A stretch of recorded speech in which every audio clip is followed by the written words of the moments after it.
오늘 우리가 함께 볼 하나님의 말씀은 로마서 12장 3절부터 8절까지 말씀입니다. 우리 3절부터 8절까지 말씀 우리 같이 봉독하겠습니다. 시작. 내게 주신 은혜로 말미암아 너희 각 사람에게 말하노니 마땅히 생각할 그 이상의 생각을 품지 말고 오직 하나님께서 각 사람에게 나누어 주신 믿음의 분량대로 지혜롭게 생각하라. 우리가 한 몸에 많은 지체를 가졌으나 모든 지체가 같은 기능을 가진 것이 아니니 이와 같이 우리 많은 사람이 그리스도 안에서 한 몸이 되어 서로 지체가 되었느니라. 우리에게 주신 은혜대로 받은 은사가 각각 다르니 혹 예언이면 믿음의 분수대로, 혹 섬기는 일이면 섬기는 일로, 혹 가르치는 자면 가르치는 일로, 혹 위로하는 자면 위로하는 일로, 구제하는 자는 성실함으로, 다스리는 자는 부지런함으로, 긍휼을 베푸는 자는 즐거움으로 할 것이니라. 아멘. 우리가 명절 연휴를 이제 한 주 보내고 이제 수요 예배를 다시 로마서 말씀을 보면서 이제 드리게 됩니다. 이제 12장을 이제 새롭게 시작하면서 지난번에는 1절과 2절 말씀을 살펴보았는데요. 그때 1절과 2절 말씀이 중요하다라는 이야기를 드렸습니다. 1장부터 11장까지의 내용이 복음에 관한 내용이었다면 12장부터는 이제 그 복음을 기초로 해서 어떻게 살아야 하는가에 대한 구체적인 가르침이 나오는데 그 11장까지의 내용과 12장부터의 내용의 연결고리가 12장 1절과 2절이라고 했습니다. 그래서 이 1절과 2절은 하나의 전환점이죠. 그 전까지의 내용을 바탕으로 성도들의 삶이 이렇게 해야 한다라고 선언적으로 이제 가르치고 있는 부분입니다. 그 성도의 삶이 어떻게 되어야 한다고 이야기를 했습니까? 기억나시죠? 1절과 2절의 말씀인데요. 하나님께서 기뻐하시는 산 제물로 드리라고 했습니다. 그리고 그것이 우리가 드려야 할 영적인 예배다. 이것은 좀 더 풀어서 설명했을 때 제물은 죽는 것인데 이제 살아있는 제물이다라고 했습니다. 그래서 죽은 것으로 사는 삶, 나를 십자가에 못 박아 나를 죽임으로써 살아가는 것이 하나님께서 받으실 영적 예배다. 그래서 내 뜻이 아니라 주님의 뜻을 따라 살아가는 것이다 라고 했죠. 그래서 2절에서 보면 이러한 예배, 영적 예배는 이 세대를 본받지 않고 마음을 새롭게 하여 변화를 받아 하나님의 선하시고 기뻐하시고 온전하신 뜻이 무엇인지 분별하면서 사는 것이다 라고 했습니다. 이 분별하면서 사는 삶, 우리에게는 무엇이든지 할 자유가 있지만 하나님의 지혜, 하나님의 뜻을 알고 이 세상 가운데서 하나님의 뜻을 분별하면서 살아가는 것이 우리가 하나님께서 기뻐하시는 영적 예배로 살아가는 것이라는 이야기를 우리 1절과 2절을 통해서 이야기를 했습니다. 정리하면 성도로 산다는 것은 세상과 분리되어서, 세상으로부터 분리되어서 하나님께 소속된 자답게 살아가는 것입니다. 그러니 우리는 세상이 생각하는 대로 생각하지 않고 세상이 살아가는 원리대로 살지 않습니다. 세상에서 당연하게 여겨지는 것들에서부터 벗어나 복음 안에서 새로운 가치를 향해 달려가는 사람들이죠. 다른 원리, 다른 논리, 다른 목적, 다른 가치가 있습니다. 그리고 그 모든 것을 이제 담아두고, 그러니까 우리가 향하고 있는 그 새로운 원리, 새로운 가치, 새로운 목적이 복음 안에 담겨 있었죠. 그리고 그 복음은 예수님에 대한 이야기로서 그 모든 이야기의 정리가 무엇이었습니까? 12장 1절 처음에 나오는 하나님의 자비하심으로 권하노니였습니다. 이 자비하심을 다른 말로 우리는 은혜라고 했습니다. 은혜라는 원리는 조건과 결과로 유지되는 이 세상에서는 찾아볼 수 없는 것입니다. 세상에서는 반드시 조건이 있어야 합니다. 사랑하는 사람이 있더라도 조건이 붙습니다. 내 마음에 드는 사람. 요즘은 결혼을 할 때 가장 먼저 그 사람의 배경을 본다고 하죠. 재산이나 학벌이나 배경을 먼저 보고 그 배경이 나에게 유리한 조건이면 이제 만난다라는 이야기를 합니다. 값어치를 따지고 손익을 따지는 그런 구조가 이 세상에 가득한 것입니다. 그리고 그런 조건, 내가 원하는 조건에 만족되지 않으면 철저하게 외면합니다. 조건에 부합하지 않는데 결과를 가져오면 그것은 부당한 것이라고 이야기를 하죠. 그런데 만약 하나님께서 조건과 결과, 이 세상의 논리대로 일을 하신다면 하나님 앞에서 구원받을 인간은 아무도 없습니다. 모두가 죄인이기 때문입니다. 그래서 하나님께서 하나님 스스로가 구원의 조건이 되셨습니다. 너희가 잘해서가 아니라 내가 너희를 사랑해서 구원하겠다라는 것이죠. 그리고 그렇게 우리를 위해서 열심히 일하신 그 결과물이 예수님으로 나타났고, 그것이 복음으로서 지금 로마 교회 교인들에게 전해지고 있습니다. 우리는 이 복음으로 구원을 받았고 은혜 위에 살고 있다는 점을 잊어서는 안 됩니다. 이것이 우리 삶의 기반이에요. 은혜 위에서 살기 때문에 원인과 결과라는 것을 기반으로 해서 살아가는 사람들과 다를 수밖에 없는 것입니다. 은혜로 구원을 받은 우리는 원인과 결과라는 어떤 원리를 따르지 않습니다. 왜냐하면 그 원리를 따라갔다가는 죄와 죽음으로 정죄하는 것밖에 없음을 알게 되기 때문이죠. 가정생활하면서 정죄를 하는 경우가 굉장히 많습니다. 왜 정죄를 합니까? 내 마음에 들지 않아서 정죄를 하죠. 내 마음에 들지 않아서. 어느 집이나 똑같습니다. 어느 집이나. 그러나 우리는 그렇게 원인과 결과로 살아가는 것이 죄와 죽음이라는 결과를 낳는 것밖에 되지 않는다는 것을 알기 때문에 하나님의 은혜에 의해서 살기를 더 기뻐하는 것입니다. 이것은 마치 하나님의 백성이 애굽으로 돌아갈 수 없는 것과 마찬가지예요. 더 좋은 것을 보았기 때문에 애굽으로 돌아가지 않는 것이죠. 그런 것처럼 하나님의 통치를 받는 우리가 죄와 죽음을 만드는 세상의 통치로 돌아갈 수 없습니다. 그래서 바울이 계속해서 그럴 수 없다, 그럴 수 없다, 그럴 수 없다. 은혜를 아는 자가, 하나님의 다스림을 받는 자가 어떻게 그렇게 돌아갈 수 있겠느냐라고 로마서 하는 내내 이야기를 했습니다. 우리가 해야 될 것은 무엇이죠? 세상의 통치를 받지 않도록 하나님의 통치가 무엇인지, 하나님의 다스림이 무엇인지, 하나님의 그 은혜라는 원리 위에서 살아가는 것이 무엇인지 끊임없이 우리의 삶 속에서 분별해 나가야 합니다. 이것이 지금 로마서 12장을 시작하면서 계속해서 강조하고 있는 이야기입니다. 자, 그렇게 하나님의 뜻대로 분별하는 삶이 어떤 모양인지 이제 3장부터 길게 설명이 되는데요. 3절부터 길게 설명이 되는데 3절은 마지막에 보고 4절부터 좀 보도록 하겠습니다. 4절부터 5절입니다. 우리가 한 몸에 많은 지체를 가졌으나 모든 지체가 같은 기능을 가진 것이 아니니 이와 같이 우리 많은 사람이 그리스도 안에서 한 몸이 되어 서로 지체가 되었느니라. 아멘. 자, 하나님의 은혜로 부름을 받은 우리는 혼자 잘 살라고 부름을 받은 것이 아닙니다. 우리는 한 몸 공동체로서 어떤 사람과 사람 사이의 관계 위에서 부름을 받았습니다. 다시 말하면 우리가 가지고 있는 이 믿음이라는 것은 개인적이지 않다는 것입니다. 우리는 종종 이 신앙을 아주 개인적인 것으로 이해할 때가 있습니다.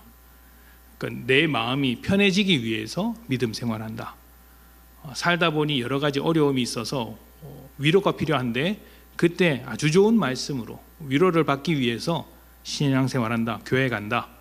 어떤 심리적인 효과 때문에 교회 간다라고 이해하는 분들이 계십니다. 개인적인 이유죠. 그러나 앞에서도 말씀드렸듯이 믿음이라는 것은 어떤 개인적인 안정을 위해서 받는 것이 아니라 삶을 바라보는 관점, 삶의 원리가 달라지는 것입니다. 세상에게 소속되었던 삶이 하나님께 소속되어서 조건과 원인이 전부였던 삶 속에서 은혜라는 삶으로 바뀌는 것이죠. 그래서 믿는 자는 하나님께서 우리를 위해 일하셨던 것처럼 우리 각 사람이 서로를 위해 살아주는 그 사랑의 삶으로 부르셨다는 것을 이해하게 됩니다. 그러니까 왜 하나님께서 세상을 창조하셨죠? 사람이 하나님이 창조하신 세상 안에서 복되게 살라고. 근데 그 복됨은 서로 사랑하는 관계 안에서 나오는 것이었습니다. 죄 때문에 그 사랑의 관계가 깨어지자 하나님이 찾아오셔서 계속해서 그 구원으로서 하나님의 그 창조 원리를 회복해 주셨고, 너희가 이 창조의 원리 속에 역행하는 자였지만 내가 너희를 구원하여 이제 창조의 원리대로 살게 만들었다. 그것이 무엇인가? 결국 하나님의 은혜 안에서 사랑하는 삶이었다는 것이 우리가 로마서에서 살펴본 바였습니다. 이런 삶은 이기적인 세상에서 아주 독특한 모습으로 나타날 수밖에 없습니다. 로마에서, 지금 로마 교회니까 로마에서 이 핍박받던 기독교가 콘스탄티누스 황제 때 이제 공인을 받게 된 사건이 있습니다. 역사적으로 굉장히 중요한 사건이죠. 기독교 역사뿐만 아니라 전 세계적으로 굉장히 유명한 사건입니다. 이때 황제가 기독교를 공인했던 이유 중에 다양한 이유가 있습니다. 어떤 전쟁을 앞두고 꿈을 꿨는데 십자가의 그 깃발이 보여서 이제 믿음을 고백하고 기독교를 공인했다라는 이야기도 있고, 또 정치적인 이유로 또 어머니의 영향을 받아서 또 그렇게 인정을 했다라는 이야기도 있습니다. 수많은 이유 중에 또 아주 강력한 이유가 하나 있는데, 기독교인들의 구제 사업이었습니다. 가난한 사람들, 사회적으로 소외된 사람들을 돕는 사업이었습니다. 당시의 로마 사회는 지금 우리 사회와 똑같이 생각해서는 안 됩니다. 그것은 아주 냉정한 사회였고 힘과 권력으로 모든 것을 판단하는 사회였습니다. 오죽했으면 아버지가 태어난 자식이 좀 마음에 들지 않으면, 그러니까 신체적으로나 어떤 뭔가 약하다는 평가가 들면 그냥 내다 버리는 것도 전통으로 여겨졌을 정도이니까 얼마나 냉정한 사회인지 알 수 있습니다. 그러니까 약한 자들을 돌볼 이유가 없죠. 지배할 뿐, 다스릴 뿐, 그들을 사랑하고 보살피고 나누어 줄 이유는 없습니다. 그런데 이런 사회적인 성격이 얼마나 강했으면 로마의 황제가 기독교의 구제 사업을 다른 종교들도 좀 하라고 명령한 적이 있을 정도였습니다. 다른 종교가 흉내는 내는데 그걸 못 따라하는 거예요. 왜냐하면 이제 기독교가 가지고 있는 그 은혜 위에 만들어가는 사랑이라는 것이 없기 때문에 억지로 하게 되는 것이죠. 황제가 세금을 부어서 좀 그렇게 해보라고도 했을 정도인데 아무도 해내지 못했습니다. 오직 기독교만 그렇게 했던 것이죠. 이것이 아주 인색한 사회였는데 이상한 것이 아니라 그 당시엔 너무 정상적인 것이었어요. 왜냐하면 힘과 권력으로 유지되는 사회는 당연히 그렇게 될 수밖에 없습니다. 약자보다 강자가 훨씬 더 존중을 받고 약자는 비난을 당할 수밖에 없죠. 그런데 기독교는 그러한 사회적인 풍토와 문화 속에서 약자를 적극적으로 돌보아 주었습니다. 자기 것을 팔아가면서 돌보아 주었습니다. 특히 역사적인 기록을 보면 전염병이 돌 때, 그 당시에 전염병은 지금 우리와 같지 않습니다. 걸리면 죽는 거예요. 무조건 도망가고 피해야 되는데 전염병이 돌고 있을 때 기독교인들만이 환자들에게 찾아가서 헌신적으로 돌보아 주었습니다. 이것은 로마 사회가 가지고 있던 상식과는 전혀 다른 것이었죠. 이러한 교회의 독특함이 어디서부터 비롯되었겠습니까? 하나님의 자비하심과 사랑과 은혜로부터 비롯되었습니다. 삶을 바라보는 관점이 은혜 위에 있다 보니까 내게 손해가 올지라도 조건이 맞지 않더라도 이제 사랑할 수 있는 삶을 사는 것이죠. 저는 지금도 다르지 않다고 생각을 합니다. 교회가 교회답지 않다라는 평가를 듣는 이유 중에 하나가 바로 이것이겠죠. 은혜가 없는 세상과 똑같아졌다는 것입니다. 교회도 조건과 결과를 바탕으로 이렇게 일하는 교회들이 많다, 살아가는 교회들이 많다는 이야기가 됩니다. 교회는 은혜 없는 세상에서 은혜로 살아가는 공동체가 되어야 합니다. 하나님의 은혜와 사랑으로 태어난 우리이기 때문에 이제 서로 사랑하기 위한 몸으로 부름을 받았다는 것을 부정해서는 안 되겠죠. 나 혼자 믿는 것은 잘못된 것입니다. 나를 부르신 이유는 서로를 위해서 살기 위해 부르셨다는 생각을 가지고 있어야 합니다. 말씀에서 이제 한 몸으로서 공동체로서 살아갈 때 우리는 이제 두 가지 면에서 생각해 봐야 합니다. 로마서에서는 두 가지 면에서 이야기를 하고 있는데, 먼저 교회라는 공동체 안에서 어떻게 살 것인가, 그리고 교회라는 공동체 밖에서 세상의 공동체로서 살아갈 때는 어떻게 해야 할 것인가를 소개하고 있습니다. 오늘은 그 중에서 교회 안에서의 삶을 살펴볼 텐데, 어떻게 살아야 한다, 어떻게 살아야 한다라는 이야기보다는 그러한 삶을 할 수 있도록 만들어주는 중요한 가치가 무엇이냐, 이런 점을 짚어가면서 보도록 하겠습니다. 자, 4절을 보면 이렇게 이야기를 합니다.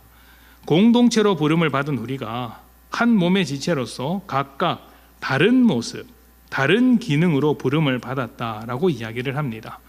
이러한 이야기가 신약 성경 가운데 이제 몇 군데 나와 있습니다. 먼저 에베소서 4장 11절부터 12절입니다. 에베소서 4장 11절부터 12절. 그가 어떤 사람은 사도로, 어떤 사람은 선지자로, 어떤 사람은 복음 전하는 자로, 어떤 사람은 목사와 교사로 삼으셨으니 이는 성도를 온전하게 하여 봉사의 일을 하게 하며 그리스도의 몸을 세우려 하심이라. 아멘. 자, 이 목록을 보고, 그러니까 11절의 목록을 보고 어떤 사람은 이게 중요한 순서대로 기록되었다라고 말하는 사람도 있습니다. 제일 중요한 사람은 사도고, 그 다음은 선지자고, 그 다음은 복음을 전하는 사람이고, 그리고 목사와 교사다, 이렇게 순서를 정하는 사람도 있었습니다. 네, 그렇지 않습니다. 이건 다 그냥 각각의 역할과 지체, 은사들을 나열해 놓은 것일 뿐이고, 말하고자 하는 것은 이런 것입니다. 다 다른 은사지만, 서로 다른 은사를 가졌지만 목적하는 것은 한 가지다, 목표로 삼는 것은 한 가지다라는 것이죠. 그것이 12절에 나왔던 말씀입니다. 성도를 온전하게 하고 봉사의 일을 하도록 하기 위해서 우리가 은사가 필요한 것이고, 그래서 결국 그리스도의 몸을 세우는데 이 일들이 필요하다는 것입니다. 목적이 다 같아요. 고린도전서 12장 말씀은 또 이런 이야기가 있습니다. 고린도전서 12장 27절부터 31절입니다. 너희는 그리스도의 몸이요 지체의 각 부분이라. 하나님이 교회 중에 몇을 세우셨으니 첫째는 사도요, 둘째는 선지자요, 셋째는 교사요, 그 다음은 능력을 행하는 자요, 그 다음은 병을 고치는 은사와 서로 돕는 것과 다스리는 것과 각종 방언을 말하는 것이라. 다 사도이겠느냐, 다 선지자이겠느냐, 다 교사이겠느냐, 다 능력을 행하는 자이겠느냐, 다 병 고치는 은사를 가진 자이겠느냐, 다 방언을 말하는 자이겠느냐, 다 통역하는 자이겠느냐. 너희는 더욱 큰 은사를 사모하라. 내가 또한 가장 좋은 길을 너희에게 보이리라. 아멘. 고린도전서도 에베소서에서 했던 내용과 똑같은 이야기를 하고 있습니다. 이 말씀, 그러니까 고린도전서 12장 이후에 어떤 말씀이 나오는지 여러분들 잘 아시죠? 13장 사랑장이 나옵니다. 그러니까 너희가 어떤 은사든지 큰 은사를 사모해라. 내가 가장 좋은 길을 가르쳐 주겠다. 그 길이 무엇입니까? 사랑이라는 거예요. 그 사랑으로 이 은사를 행하라는 것이죠. 그러니까 서로 다른 은사들이 사랑으로 사용되어야 한다. 사랑이 없으면 울리는 꽹과리에 불과하다. 호들갑을 떨지만 사실은 내용이 없는 것이다 라는 말과 같습니다. 우리가 지금 살펴보고 있는 로마서를 포함해서 에베소서와 고린도전서 모두 사실 같은 말을 하고 있습니다. 교회로 부름받은 우리는 서로 다르지만 부르신 분은 한 분이다. 부른 목적도 하나다. 모두가 하나다. 그러니까 우리는 각각 서로 다른 지체가 되었고 다른 은사를 가졌으나 그 은사와 다른 지체들이 서로 다른 사람들을 위해서, 서로 다른 또 하나의 지체를 위해서 존재하고 있다는 것입니다. 교회가 독특한 점이 바로 이것입니다. 세상은 자기 능력으로 자기를 이롭게 합니다. 자기 능력으로 자기를 돋보이게 합니다. 자기를 위해 사용하죠. 남을 위해 사용하더라도 그 남이 나에게 뭔가 대가를 줘야 돼요. 내 능력을 공짜로 베풀지 않습니다. 최소한 칭찬이라도 해줘야 됩니다. 입 닫고 돌아서면 화가 나죠. 야, 저 사람 모른 체 한다. 열받죠. 남을 위해 사용하더라도 나에게 도움이 되거나 내 마음에 들어야 합니다. 이유 없이 잘해주지 않고 대가 없이 잘해주는 사람이 없습니다. 만약 누군가가 이유 없이 잘해주면 여러분 어떤 생각이 드십니까? 믿는 자는 물론 은혜롭다 하겠지만 보통은 저 사람 뭔가 꿍꿍이가 있는 것 아니야? 왜 나한테 갑자기 잘해주지? 라는 생각이 듭니다. 의심하죠. 왜 그럴까요? 세상은 그럴 리가 없기 때문입니다. 그런데 교회는 태생 자체가 하나님의 조건 없는 사랑으로 태어났기 때문에 나의 능력, 이것을 나를 위해 사용하지 않고 서로를 위해 사용합니다. 왜 그럴까요? 내가 부름을 받은 것도 하나님께서 부르신 것이고 내가 가지고 있는 이 은사도 하나님께서 주신 것이기 때문에 하나님의 뜻대로 사용을 합니다. 그런데 하나님의 뜻이 무엇이라고 했습니까? 나를 죽여 예배로서 살아가는 삶, 하나님의 뜻을 분별하여 세상과 같지 않게 살아가는 삶이라고 했습니다. 그래서 주님께서 우리를 위해 십자가를 지신 것처럼 나도 내 능력으로 다른 사람을 섬기는 일에, 돕는 일에 사용하는 것이죠. 자, 그러면 세상에 젖은 사람들은 이렇게 묻습니다. 야, 그렇게 살다가 너 남는 게 뭐가 있다고 그래? 뭐가 남겠어? 네 것도 좀 챙겨야지. 이야기할 것입니다. 뭐 챙기는 게 나쁜 것은 아니겠지만 그런 질문에 대하여 우리는 이렇게 대답을 해야 합니다. 십자가를 봐라. 십자가를 봐라. 자신을 내어주신 그 하나님의 능력이 무엇을 만들어내었는가? 우리를 만들어내었다.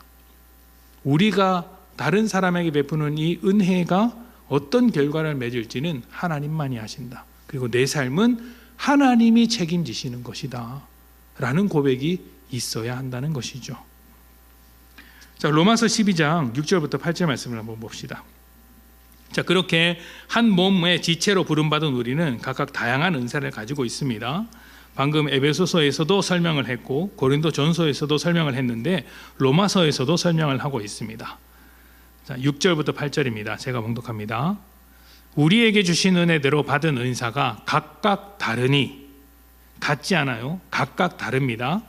혹 예언이면 믿음의 분수대로, 혹 섬기는 일이면 섬기는 일로, 혹 가르치는 자면 가르치는 일로, 혹 위로하는 자면 위로하는 일로, 구제하는 자는 성실함으로, 다스리는 자는 부지런함으로, 긍휼을 베푸는 자는 즐거움으로 할 것이니라.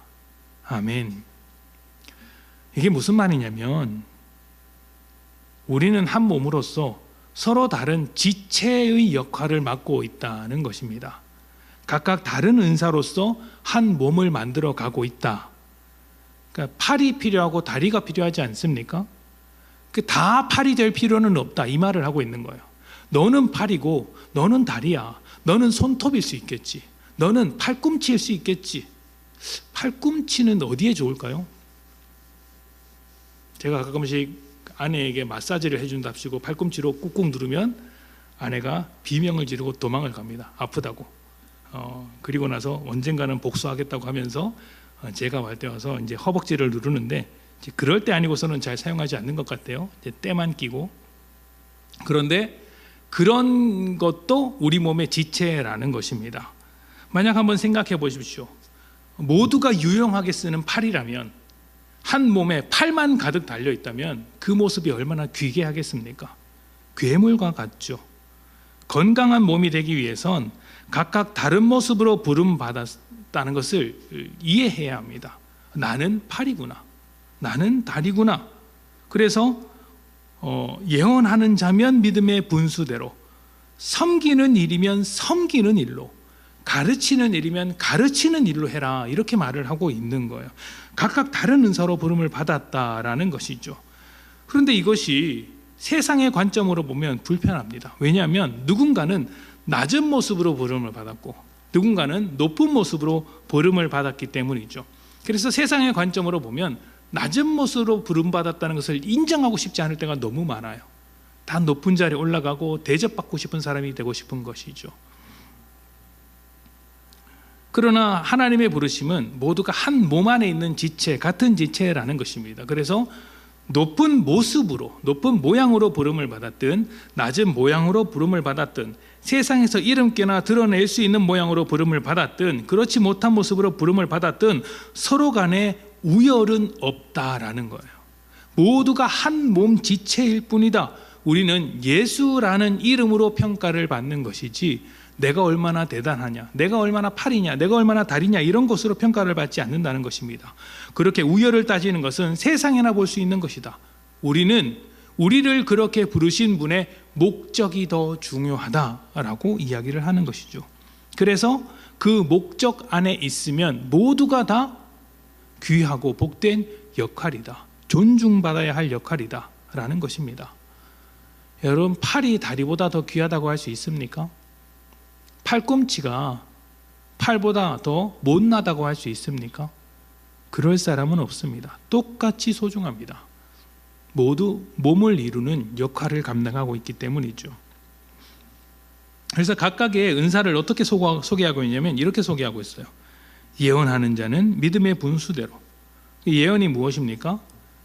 미래를 향한 예측이 아니고요, 삶에 필요한 하나님의 지혜, 하나님의 뜻을 가르치는 것입니다. 그래서 우리식으로 하면 설교예요.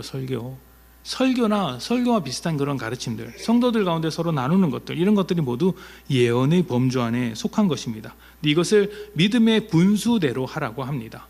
이 분수라는 말은 헬라어로 관계, 아주 적당한 관계를 의미하는 거예요. 그 믿음 안에서, 믿음 안에서, 우리가 가지고 있는 그 믿음 안에서 예언을 하라는 것입니다. 우리가 가지고 있는 믿음 안에서, 복음 안에서, 쓸데없는 이야기 하지 말고, 자꾸 자기 소리 하지 말고 하나님의 뜻을 전하라는 이야기겠죠. 섬김은 무엇입니까? 교회를 이루어 가는데 열심을 내는 것, 서로 돕는 것입니다. 가르침은 무엇입니까? 진리를 가르쳐서 세상의 뜻을 분별하도록 하는 것이죠. 위로하는 것은 삶을 바라볼 때 세상의 관점이 아니라 하나님의 관점으로 바라보도록 해서 지금 우리에게 찾아오는 환난과 핍박을 이제 이겨내고 그 속에서도 소망을 바라볼 수 있도록 만드는 것이 위로입니다. 구제는 무엇입니까? 가난한 자에게 필요한 것을 나누어 주는 것, 헌신하는 것이죠.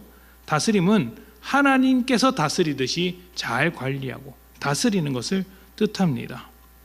그러니까 이런 은사들의 공통점이 무엇이냐면 모두 나를 위한 게 아니라는 거예요. 교회를 세우기 위한 은사들, 교회가 하나님의 뜻 가운데서 살아가며 하나님의 뜻을 따라 삶을 아름답게 만들어가기 위해 서로 돕는 역할로서 주신 것입니다. 예언이든 섬김이든 가르침이든 위로든 구제든 다스림이든 모두 몸된 공동체를 위해 주신 은사라는 거예요. 각각 다른 모습이지만 너 예언하는 사람이 부러워서 너도 섬기는 자로 부름을 받았는데 그 섬김을 내팽개치고 예언으로 갈 필요가 없어. 우리 다 똑같은 사람들이야.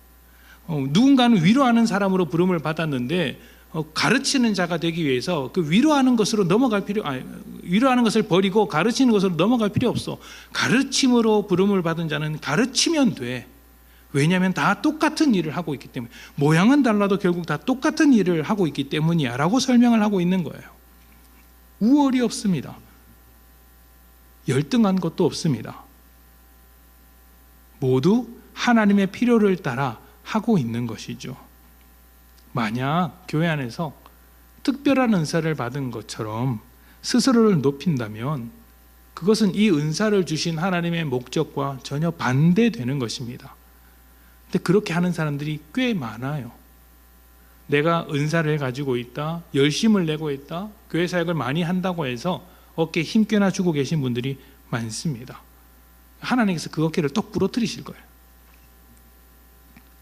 교회를 섬기라는 부르심과 다르게 섬김을 받고자 하는 사람이 되기 때문에 그 마음을 꺾어야 합니다.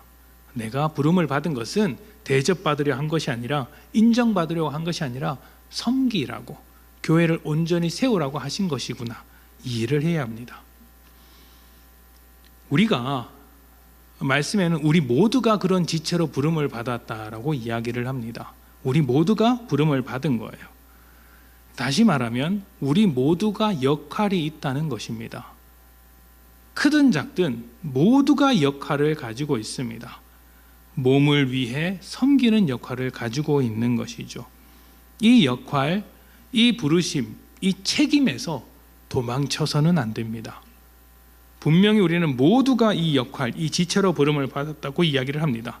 능력이 있으나 없으나 상관이 없어요.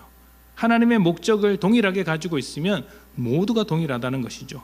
만약 도망치게 된다면 우리를 부르신 하나님의 뜻을 외면하는 것이고, 더 심각하게는 교회를 무너뜨리는 일이 되고 맙니다. 만약 그 부르심에서 도망친다면 어디로 도망가겠습니까?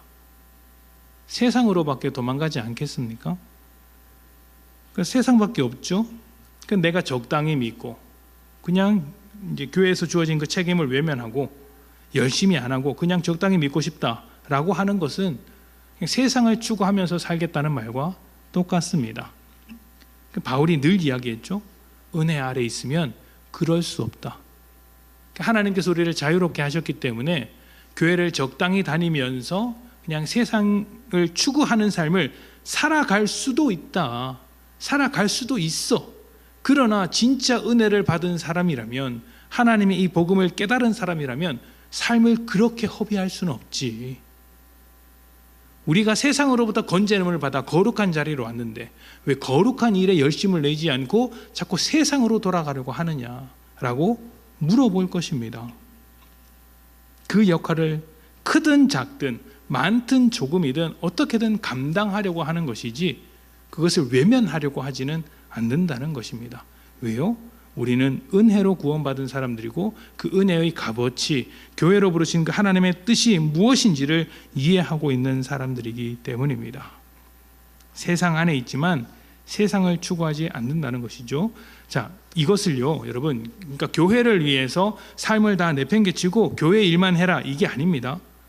이게 아닙니다. 지금은 교회 안에서의 모습을 이야기하고 있기 때문에 그렇게 들리겠지만, 우리가 말하고자 하는 핵심이 뭐냐면 세상에서 말하는 원리대로 살지 않고 하나님의 어떤 그 은혜 위의 삶을 만들어 간다는 측면에서 그렇게 한다는 겁니다. 그래서 그 은혜 위에서 내 삶을, 내게 주어진 그 은사, 내게 주어진 그 책임감을 외면하지 않는다는 거예요. 교회 안에서도 있고 세상 가운데서도 있습니다. 교회 안에서 책임감이 있다면 이 책임을 외면하지 말고 세상에서도 그 책임을 다하라는 것입니다. 자, 그렇다면 자, 우리가 각각의 은사를 가지고 하나님의 은혜 위에서 삶을 살아가야 할 때 이제 그러면 우리가 동일하게 추구해야 할 그 은혜가 무엇인가? 그것을 우리가 맨 앞에 있는 말씀 3절에서 이렇게 소개를 하고 있어요. 자, 3절입니다. 로마서 12장 3절 우리 같이 읽어보겠습니다. 시작. 내게 주신 은혜로 말미암아 너희 각 사람에게 말하노니 마땅히 생각할 그 이상의 생각을 품지 말고 오직 하나님께서 각 사람에게 나누어 주신 믿음의 분량대로 지혜롭게 생각하라. 아멘. 자, 서로 다른 지체로서 서로 다른 모습, 다른 은사를 이제 갖도록 부름을 받은 우리는 어쨌든 같은 몸을 위해 섬겨야 합니다. 그 몸은 주님의 몸이죠. 그 머리 대신 예수님을 따라가는 몸입니다. 그래서 서로 다른 모습으로 부름을 받았을지언정 그 뜻이 머리 대신 주님께 있기 때문에 우리는 같은 목적을 향해 달려가는 것입니다. 그 믿음의 목적, 그 지체가 향해야 할 목적이 무엇이냐면 3절에 소개되고 있어요. 3절에 뭐라고 이야기하냐면 내게 주신 은혜로 말미암아 너희 각 사람에게 말하노니 마땅히 생각할 그 이상의 생각을 품지 말고 오직 하나님께서 각 사람에게 나누어 주신 믿음의 분량대로 지혜롭게 생각하라 라고 이야기를 했습니다. 자, 믿음에는 자유가 있다고 했고 우리는 부르심을 받아서 자유롭게 몸을 위한 지체로 산다라고 했습니다. 그 자유를 잘 사용하기 위해서 무엇이 필요하다고 했죠? 우리 지혜가 필요하다고 했습니다. 다 기억하실 겁니다. 자, 그리고 공동체를 위한 은사를 가지고 있습니다. 이 은사와 자유를 어떻게 사용해야 하느냐, 어떻게 해야 하나님의 뜻 가운데서 잘 사용할 수 있느냐라고 할 때 3절은 이렇게 이야기를 해요. 이 3절은 앞에서 1절과 2절을 다시 한번 모아서 3절에서 설명을 하고 있는 거예요. 뭐라고 이야기합니까? 믿음의 분량대로 지혜롭게 생각하라 라고 이야기를 합니다. 믿음의 분량대로. 무슨 말일까요? 믿음의 분량대로 지혜롭게 생각하라. 그러니까 믿음이 많은 사람은 많이 일하고 믿음이 적은 사람은 조금만 일해라, 이런 뜻일까요? 믿음의 분량대로라는 것은 양을 말하는 게 아닙니다. 우리는 보통 큰 믿음을 가졌으면 큰 일을 하고 적은 믿음을 가졌으면 적은 일을 한다고 믿습니다. 그래서 이제 어떻게 받아들이냐면 큰 축복을 얻기 위해 큰 일을 해야 되고, 그래서 큰 믿음을 가져야 한다, 이렇게 소개하는 경우가 있는데요. 그렇게 소개를 하면 이상하게 다들 적게 하고 싶어요. 저는 적게 축복을 받아도 좋으니 조금만 할랍니다, 조금만 믿음을 갖겠습니다 라고 이야기를 하죠. 자, 그런데 여기서 믿음의 분량이라는 단어는 메트론이라는 헬라어입니다. 이게 양이 아니라 기준을 말하는 거예요. 우리말로 하자면 척도입니다. 척도. 그러니까 믿음의 분량대로 하라는 건 믿음이라는 척도대로 지혜롭게 생각하라는 거예요. 너희의 믿음이 기준이다. 이 기준을 바탕으로 지혜롭게 생각하라. 그 은사를 가진 자여 믿음의 척도를 가지고 지혜롭게 생각하라. 가르치는 자여 믿음의 척도를 가지고 지혜롭게 생각하라. 섬기는 자여 믿음의 척도를 가지고 지혜롭게 생각하라. 자유를 가진 자여 믿음의 척도를 가지고 지혜롭게 생각하라는 것이죠. 이것이 앞에서 1장 2절에 말했던 바와 같은 것이죠. 하나님의 뜻을 분별하는 것이고, 그 하나님의 뜻이 은혜 위에 있는 것입니다. 믿음의 척도가 무엇입니까? 우리를 은혜로 부르신 그 하나님의 일하심 아닙니까? 그 하나님의 일하심이 우리에게 신실하심으로 나타나고, 믿음 위에 믿음이 이루어지도록 우리도 하나님의 신실한 심 속에서 하나님께 신실한 자가 됩니다. 그래서 하나님 앞에서 충성되게 우리가 받은 그 은사, 능력들을 사용하는 것이죠. 이러한 관점을 가지고, 믿음이라는 척도를 가지고 공동체로 부름을 받은 것을 이해하라는 것입니다. 여러분이 늘사랑교회로 부름을 받았습니다. 그러면 여러분은 어떻게 생각해야 할까요? 그런 분은 안 계시겠지만 어떻게 하면 목사 눈에 잘 들까? 막 이렇게 하는 분은 한 분도 안 계시더라고요. 한 분도 안 계시더라고요. 어떻게 해야 됩니까? 믿음이라는 척도를 바탕으로 지혜롭게 생각해서 교회의 몸된 이 교회, 주님의 몸된 교회가 더 잘 세워지도록 내가 가진 은사를 적극적으로 사용해야 되는 거예요. 적극적으로. 이 적극적으로는 다음 주에 나옵니다. 열심히 사용해야 되는 거예요. 내 삶을 믿음의 척도에서 벗어나지 않게 살아내는 것, 이것이 하나님의 뜻입니다. 교회 안에서 서로를 위해 부름받았다는 것을 잊지 않고 세상과 다른 공동체로 만들어내는 것, 내가 받은 은사와 내 능력을 다해서 살아내는 것이 교회를 향한 하나님의 뜻이고 우리를 향한 하나님의 뜻입니다. 그리고 다른 사람의 은사를 부러워하지 않고 다른 사람의 삶도 부러워하지 않습니다. 다른 사람의 능력도 부러워하지 않습니다. 오직 부름을 받은 그 일에 나를 이 자리로 부르신 하나님의 부르심을 인정하고 그 자리에서 어떻게 합니까? 믿음이라는 척도를 가지고 지혜롭게 생각하여 내 삶 속에서 하나님의 일에 최선을 다하는 것, 충성하는 것이 오늘 우리에게 요구되는 예배의 삶, 교회된 자들의 삶이라고 할 수 있죠. 이것이요, 복음으로 부름받은 우리가 세상과 다르게 독특하게 살아내는 법입니다. 지난주가 아니라 그전에도 말씀드렸다시피 세상은 서로를 모방하면서 부러워하고 비슷해지려고 노력합니다. 질투하죠. 부러워하고 욕심을 냅니다. 그러나 우리는 부르신 자리를 인정합니다. 그리고 그 안에서 주의 뜻을 분별하여 지혜롭게 삽니다. 세상과 같아질 수 없어요. 여러분의 삶의 척도를 어디에 두느냐에 따라 삶은 달라집니다. 바라기는 여러분의 삶의 척도가 세상에게 있는 것이 아니라 하나님께, 은혜 가운데, 믿음 가운데, 그 하나님의 선하신 일하심, 그 복음 가운데 있어서 이 악한 세상 속에서 거룩한 여러분들이 되시기를 축복합니다. 우리 함께 기도하겠습니다.